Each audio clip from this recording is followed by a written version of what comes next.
ನಮಸ್ಕಾರ ವೀಕ್ಷಕರೇ, ಯೂಟ್ಯೂಬ್ ವೀಕ್ಷಕರಿಗೆ ನಮಸ್ಕಾರ.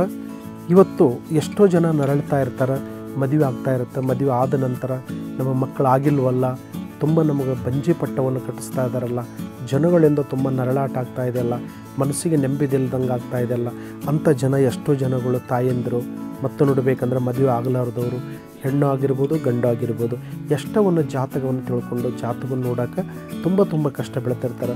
ಅದರಿಂದ ಇದರ ಫಲಿತಾಂಶಕ್ಕೆ ನಮಗೆ ಸಿಗಬೇಕು, ಇದರ ಫಲಿತಾಂಶಕ್ಕೆ ನಮಗೆ ಒಳ್ಳೆಯದಾಗಬೇಕಂದ್ರೆ ಯಾವ್ಯಾವ್ರಿಗೆ ಯಾರ್ಯಾರು ದೋಷ ಇರ್ತದೆ ಇವರಿಗೆ ನೋಡಿ. ಕೆಲವು ಜನಗಳಿಗೆ ಬಂಜು ದೋಷ ಇರುತ್ತೆ, ಕೆಲವು ಜನಕ್ಕೆ ನಾಗದೋಷ ಇರುತ್ತೆ, ಕೆಲವು ಜನಕ್ಕೆ ಮಕ್ಕಳು ಆಗಲಾರ್ದಂಥ ಕೆಲವು ಮಾಟ ಮಂತ್ರಗಳು ಸತೆ ಇರುತ್ತೆ. ಇಂಥ ಪ್ರಶ್ನೆ ಅವ್ರಿಗಿದ್ದಾಗ ಅವ್ರು ಏನು ಮಾಡಬೇಕನ್ನೋದು ಸಂತಾನ ಆಗೋದಿಲ್ಲ.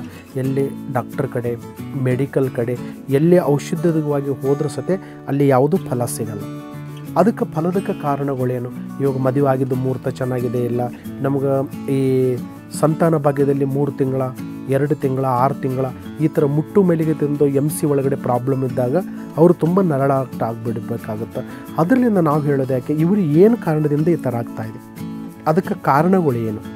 ಇದಕ್ಕೇನು ಹೆಂಡತಿ ಕಡೆಯಿಂದ ದೋಷ ಇದೆನಾ, ಗಂಡನ ಕಡೆ ಅದರ ದೋಷ ಇದೆನಾ, ಅದಕ್ಕೇನಾದರೂ ಜೀವನದಲ್ಲಿ ಏನಾದರೂ ನರಳಾಟ ಇದೆನಾ, ಅವ್ರಿಗೆ ಏನೇನು ಪ್ರಾಬ್ಲಮ್ ಇದೆಯಾ, ಅದು ಕರೆಕ್ಟವಾಗಿ ನಾವು ಜಾತಕದಲ್ಲಿ ಅವರ ಕುಂಡಲಿ ಒಳಗಡೆ ಅವರು ಇರತಕ್ಕಂಥ ವಾಸುವ ಸ್ಥಳದಲ್ಲಿ ಏನಾದರೂ ಸಮಸ್ಯೆ ಇದೆಯಾ, ಆ ಸಮಸ್ಯೆಯನ್ನು ಕರೆಕ್ಟವಾಗಿ ತಿಳ್ಕೋಬೇಕು.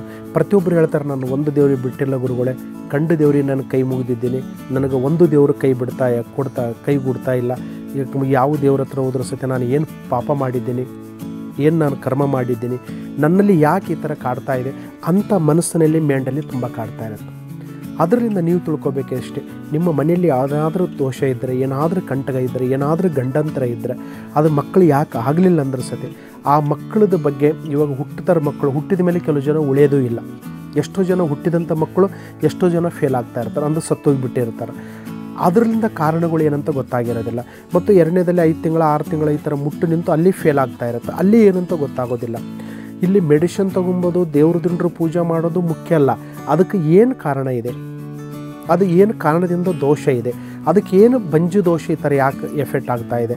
ಯಾಕಂದರೆ ಇವತ್ತು ಮದುವೆ ಆದ ತಕ್ಷಣ 6 ತಿಂಗಳ ವರ್ಷ ಆದಮೇಲೆ ಏನಪ್ಪ ಇನ್ನು ಏನಿಲ್ವಾ, ಗ್ಯಾರಂಟಿ ಮಗು ಆಗಿಲ್ವಾ, ಇನ್ನು ಎಷ್ಟು 2 ವರ್ಷ ಆಯ್ತಲ್ಲೋ 3 ವರ್ಷ ಆಯ್ತಲ್ಲ ಅಂತ ಅಲ್ಲಿಗೆ ಗಂಡ ಹೆಂಡತಿಯಲ್ಲಿ ತುಂಬ ನರಳಾಟ, ಮನಸ್ಸಿಗೆ ಸಮಾಧಾನ ಇರೋದಿಲ್ಲ, ನೆಮ್ಮದಿರೋದಿಲ್ಲ.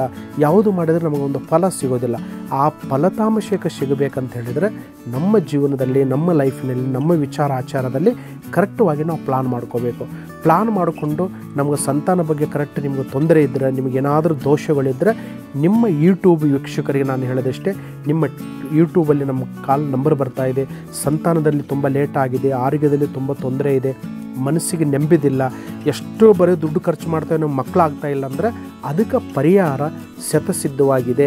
ಅದಕ್ಕೆ ಯಾವ ವಿನಾಯಕನ ಹೋಗಬೇಕಾ, ಏನೋ ನಿಮ್ಮ ಮನೇಲಿ ಏನಾದರೂ ಹೋಮ ಮಾಡಿಸ್ಬೇಕಾ, ಇಲ್ಲ ನಿಮ್ಮ ಮನೆಯಲ್ಲಿ ಏನಾದರೂ ದೋಷ ಇದೆಯಾ, ಅದು ನಾವು ಕಂಡು ಹಿಡಿದು ಅದಕ್ಕೆ ಪರಿಹಾರ ನಿಮಗೆ ಖಂಡಿತ ಹೇಳ್ತೀವಿ. ಪರಿಹಾರ ತೊಗೊಳ್ಳೋಕ್ಕೊಂದು ಅವಕಾಶ ಮಾಡಿಕೊಳ್ಳಿ. ಇನ್ನು ಮುಂದಿನ ಕಾರ್ಯಕ್ರಮದಲ್ಲಿ ಇನ್ನು ಭೇಟಿಯಾಗೋಣ. ನಮಸ್ಕಾರ.